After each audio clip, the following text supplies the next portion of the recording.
What's good, Doc Motivate hitting you today? How are you feeling? Today we're going to discuss what exactly is a dispute. Since we're doing our credit repair and we're getting familiar with this journey, we need to know the words that we're using. So when you hear the word dispute letter. Dispute is a disagreement or raising an argument or debate.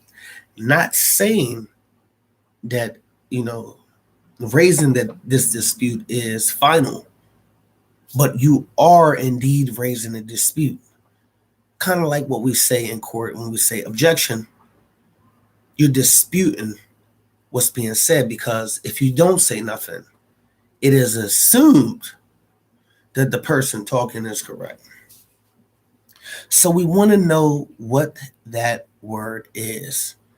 And there you have it, dispute. So dispute, right? In letter, you're writing a letter in an argument to a matter, which will be a count number.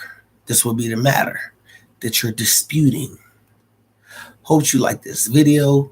Do me a favor, hit like, subscribe, hit the notification bell so you can be informed when we have any more messages, game, or any hacks for life.